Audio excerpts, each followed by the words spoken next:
Hello, John Meyer here. I make a video every Friday. If you're new to this channel, I talk about licensing music, composing, making samples, and I have some samples that you can go download on my website, including this new kind of sample of the week program I've got going on, where you can take it and then it'll be available for a week until I put a new one on, or maybe 2 weeks, or maybe every other day. I don't know.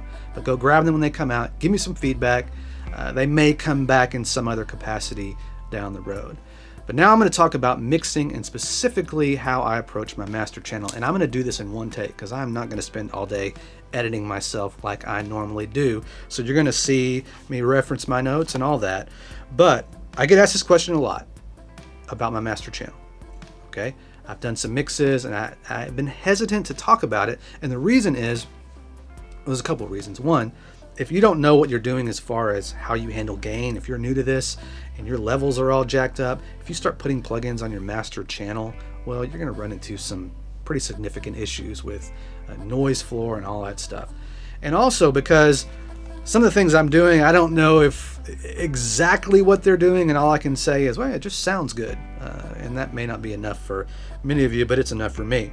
Now, a little backstory on why I started doing this with my mixes.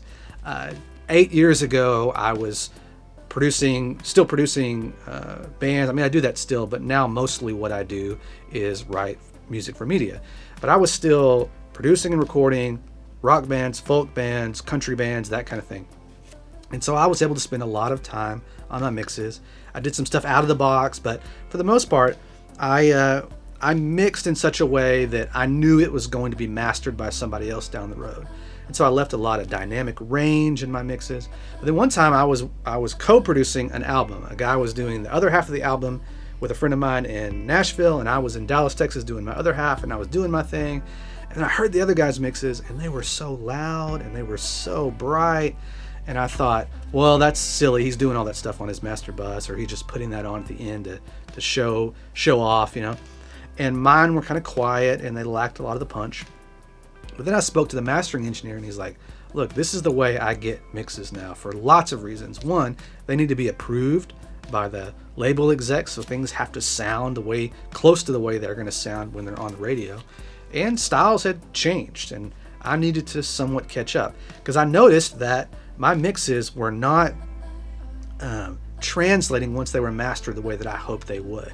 Meaning the kick drum or the snare or the vocal, once everything was being brought up to level and hitting the compressors and limiters, things would feel a little out of balance. So from that moment on, and then I started transitioning to writing for media, I knew that I was going to have to do more on my end because I couldn't rely on a mastering engineer for a lot of what I was hoping to do. So I started putting more and more plugins on my master track. And in this video, I'm going to walk you through the way that I make certain choices and the way that I approach my mix so that I can get a consistent, loud sound and it still be good and usable and quality, but it allows me to get where I want to go fast. So let's take a look at one of my mixes. Got my Princess Leia headphones on, Sennheiser HD 600s if you care. Let's listen to part of this track.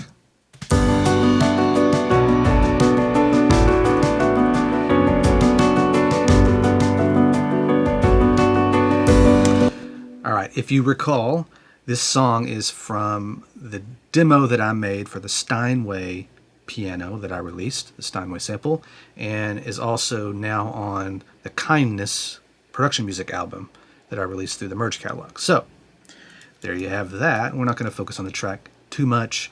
This is mostly about my master channel. So let me show you a few things. But before I do that, I do want to say how important it is. Notice there's no MIDI here. I printed all my MIDI. I like to make a sharp transition between composing and mixing. Now, I will put EQ plugins, compressors, all that stuff on my MIDI tracks if I think that the sound needs that. I do it all the time, and I will print those tracks. I can always go back to my MIDI if I want to. I've got it all saved, but I never do. I have my audio tracks. I've color-coded them in sections. Notice this yellow is drums, piano, and then all my other piano layers. I was trying to demonstrate how I might use this piano. And then handbells, and then my flute violin samples, which seem to make it on everything. Again, I have another breakdown of how I do this track, I believe. So let's look. I'm just going to go briefly through this crazy master channel that I have and show you all the plugins. First off, the Sonar Works. I believe Dan Keene, who, if you are familiar with this world that I'm in, Dan has been making some great videos, and he did one on Sonar Works that I haven't watched. I'm sure it's favorable because it's an awesome plugin. It allows you to measure your room and then calibrate it and make adjustments to your EQ on your master channel. And so notice I have PW, which is paper walls, which is what I call my studio. I have some crazy stuff going on. And then I have, and then I have my headphone, which adjusts my EQ curve on my headphones to get it as flat as possible. So notice that it's doing quite a bit here to the 2K, 3K range. I'm going to turn that off because that's going to affect what you hear on playback. And so you would need Sonar Works on your machine, not on mine. So let's go ahead and disengage that. Now at the top, I have a VMR plugin. So years ago, I bought the Steven Slate package, and I love it and hate it. One, there's such great stuff in it. But two, I'm always having to recall stuff. And because it's a subscription model, I'm going to be paying on it forever, $25 a month or whatever it is. So I'm not ready to give up on that. I like it, and so I'm not terribly upset now, but it works for me, but I understand why some of you would be reluctant to dive into a subscription-based model like that. So right off the bat, I have this virtual channel, which just is emulating running it through a Brit 4K, which is an SSL 4000 console. And I will adjust the input and output to make sure things are right. I'm not doing a ton there, pretty basic normal settings. Then I have these two plugins that I don't always use, but in this case it seems like I was. I have the earth and I have the air. So the earth is your bottom end, the air is your top end. And I'll use the air just to add a touch of that top end air frequency to open up the mix.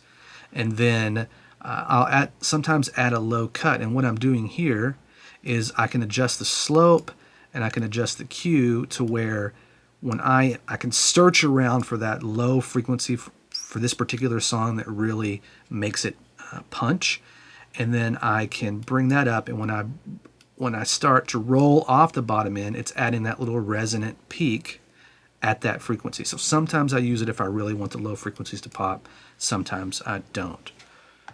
Moving on, let's actually jump to the end. I have the FabFilter Pro L. Let me show you what this looks like.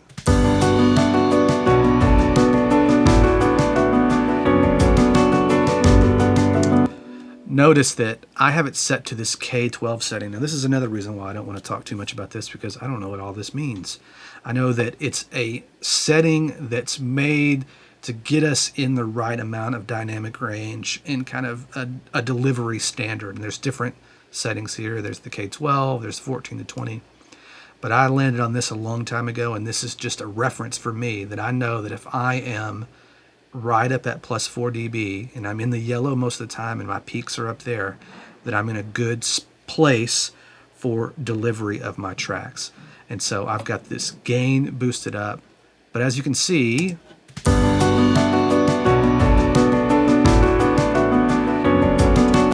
I'm not limiting a ton. I've got my dynamics somewhat in check. I think that I'm not hitting it too terribly hard, but it is going to catch those peaks, and I'm raising up the overall volume.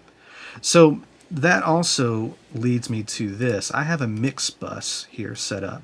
It's where all my tracks are going to this mix bus. Now notice that I have my kick and crash and snares going to a drum bus that I can move up and down.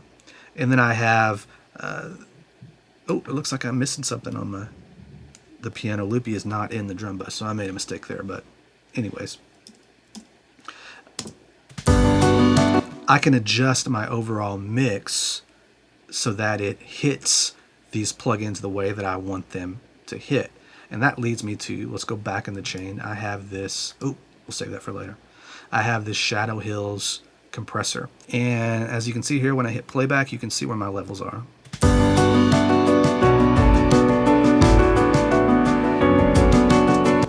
Notice on the optical side, which is right here, I'm not even hitting anything.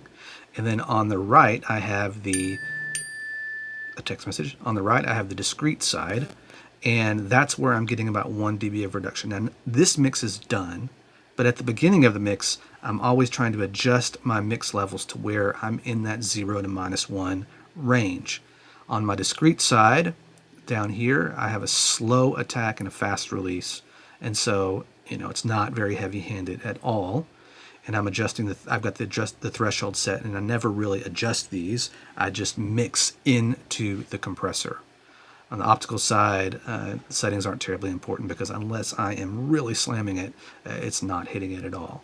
Listen to the before and after.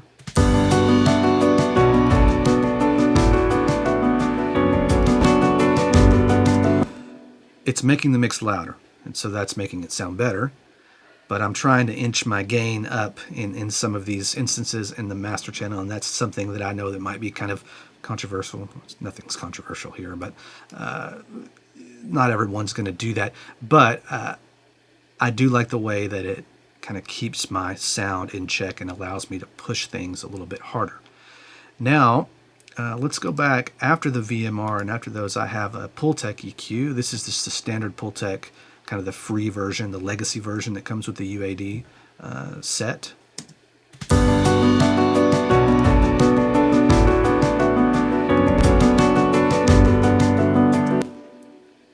What you really notice is this 2 dB boost of about 10K. And usually I start around 1 dB, but I may have gone ahead and added a little bit more to the end because pop modern music is bright. And then I always struggle with, too much low mid, and so I've got a dB cut there. And then I'm doing this 1 dB of attenuation and boost at 30 hertz. It kind of rolls off, but then boosts, perhaps similar to what I was doing with the VMR plugin, just kind of rounding off the bottom end and putting some emphasis on those low frequencies. And so that is on almost all of my mixes. And then I have this black box, which a friend turned me on to. Great sounding saturation plug-in, and adds more air to the top.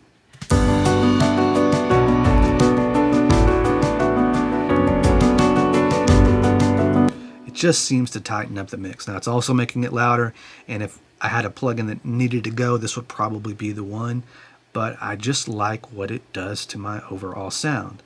And then we have this, the cheater plugin of all cheater plugins. It's Greg Wells Mix-Centric. I use it sparingly, but it just sounds good. I don't even know what it's doing. It's obviously compressing and limiting and brightening the mix, but I've got it very low intensity. Listen to this.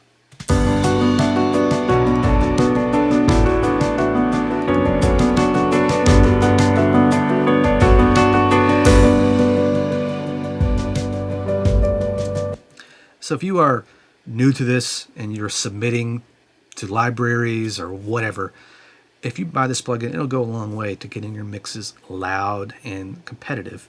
Now, it's not something you should rely on heavily. I try not to, but when I get rid of it, my mixes don't sound as good, so I leave them in. And that's basically it. That's what I do on my master channel. And so by having that every time, I know what it's doing. And so if I need to make adjustments, I can. But I have that set up and I import it in, or I typically just have them inactivated when I'm composing and I activate them. And then now, if you add 1 dB of gain at 10K or this air plugin, that's like adding 5 or 6 dB on the individual tracks.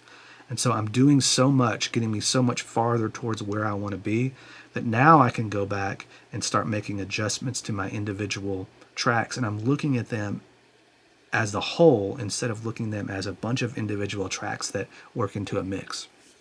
So I think the main thing I'm trying to communicate is that I start from a global perspective and then work my way back.